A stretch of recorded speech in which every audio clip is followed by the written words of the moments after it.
Right on. All right. Hey, guys, what's going on? My name is Chris Hawkes, and this is your Best Life Defined. So, you ever been in that situation? I imagine most of you have, but I'm going to ask it anyway. Have you ever been in that situation where things have just gone to crap in your relationship or maybe in your life? You had all these great ideas about what you're going to do and what your life's going to look like, and then it just falls to crap.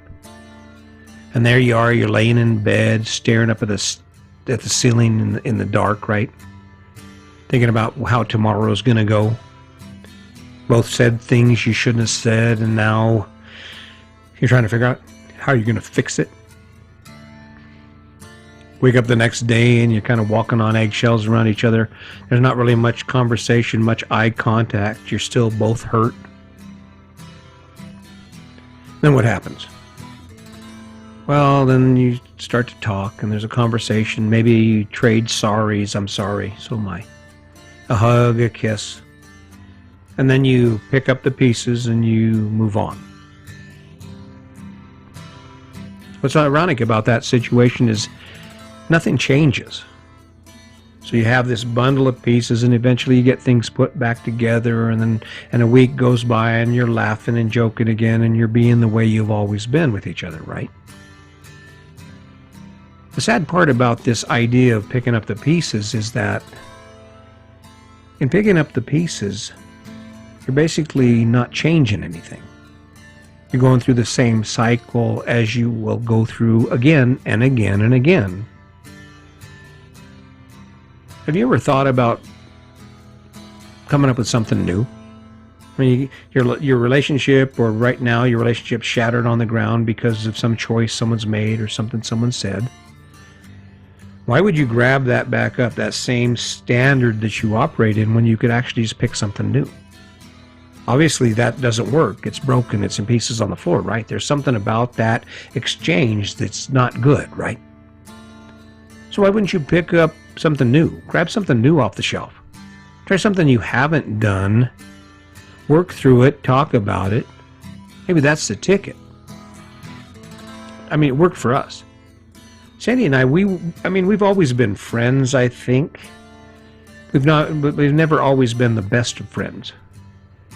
And like you, we would engage in these activities. There'd be triggers, and of course there'd be arguments, and there'd be things that go on in our life that we don't expect, but we do expect. We know how it's going to go. She says something, I say something, the next thing you know, it runs down that rabbit hole it always goes down, and before you know it, there we are. We're surrounded by pieces of our relationship scattered all over the ground. We're broken. We're not talking. Someone's crying. Both of us are crying. And over the course of the next few days, we would pick up the pieces. And there we would be, and eventually somewhere down the road, we'd be in this same exact spot. After I retired and I'm working on my life and trying to figure out why I'm so angry, and I have this idea in my head about how amazing my relationship with Sandy could be, I'm not going to let it go. And I think one of those instances, we were sitting there amid the pieces of our relationship, and instead of picking those pieces up, I decided to walk away from them. And the way I did that is I found something new. I found a new path, a new approach. And I'll say it, I will never deny it. Thank you, Brené Brown.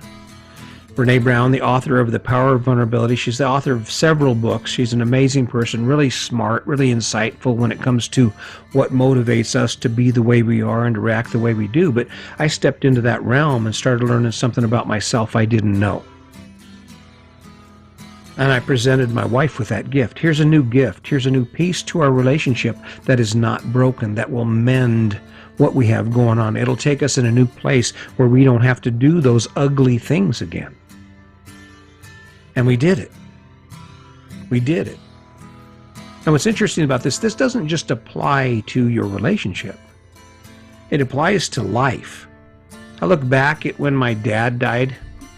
There was a time during that when I didn't imagine I would ever be able to mention him without crying, without welling up.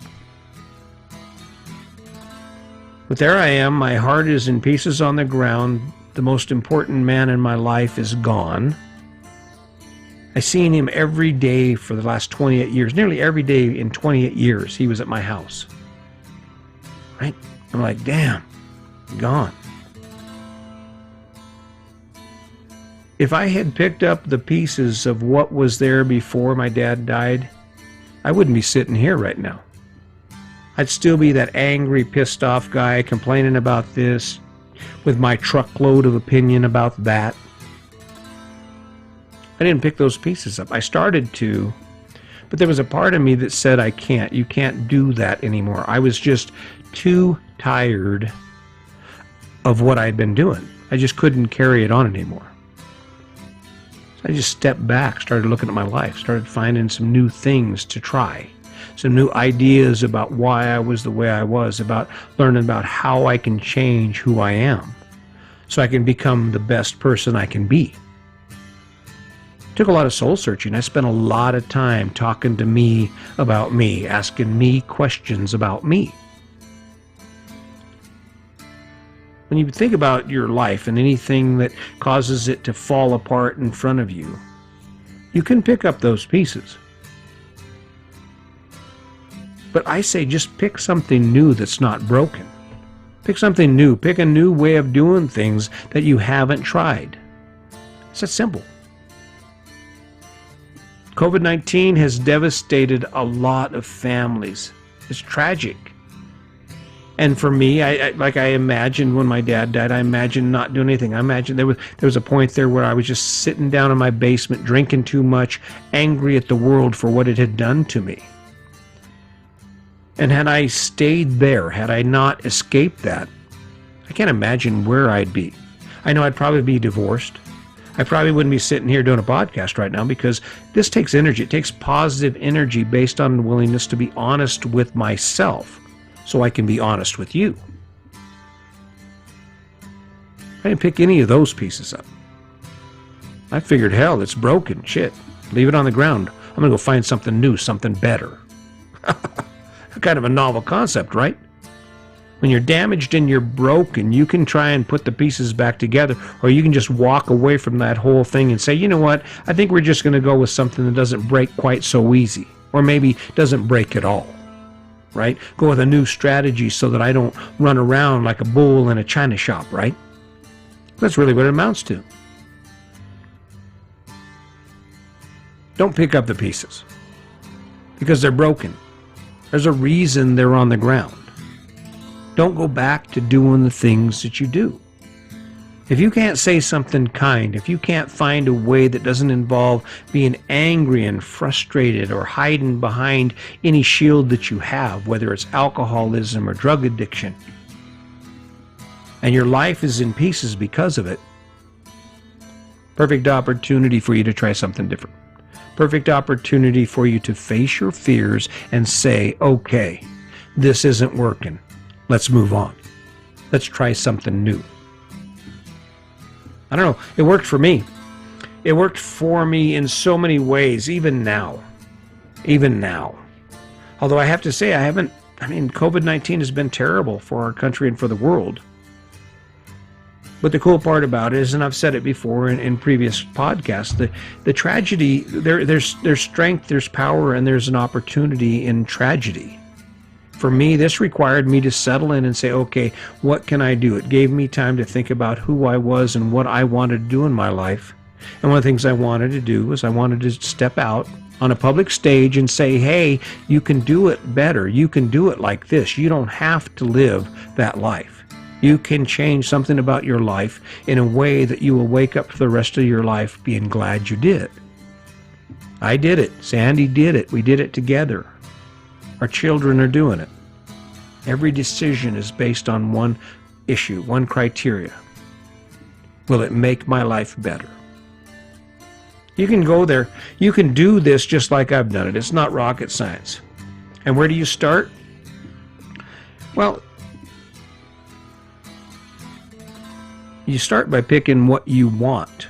You start by coming up with a plan for where you want that relationship to go, for where you want your life to be, or what you want it to look like, the things that will inspire your life, that will make that situation better. And go after it. Don't worry about the pieces on the ground. You're starting over. You're starting fresh. Failure is fuel for success. You don't know how many times I've failed. In fact, if you were to ask me, this is the 227th podcast, and I'm failing right now. I'm failing at it. You know why? Because it's never going to be good enough. But the dream around it, the idea, the story around what this is going to do for my life, it energizes me. It's pushing me forward because I know that somewhere down the road, someone's going to say, hey, wait a minute, he's on to something. And really, this is not an original plan, right? How many people in the world have done things for other people with one goal, to help them live a better life, to help them wake up and have a reason to be excited about the things they get to do with the life they live, right? I can't think of anything better. So you keep it in mind. Just so you know, I'm not going to ever ask you for anything. If you appreciate what I'm doing, I do appreciate you letting me know. It's kind of motivation for me. I love it every once in a while when I get a comment on my YouTube channel that isn't talking about some porn site selling their wares for MILFs or some crazy ass. I really like hearing from you. I got a comment here a while back that really made me feel good. So keep that in mind. Just step it up. You're running out of time just like everyone else around you, and if you don't decide to do something different, your life will end exactly the same as everyone around you. So that's kind of a grim closing on this, but it's the truth. Next time you show up here, think about what you can do to make your life better. So while you're listening to this podcast, you have something to think about. You can find some inspiration. It's the wins that make us want to win. And if you haven't had a win in a while, you probably don't have much fuel in your tank. So the way you get that win is you pick something that energizes you, something small with a big idea wrapped around it, and I guarantee you that's where it starts, and once you get going, you'll never stop. So keep that in mind. Until next time, just remember, today's your day. Make it a good one.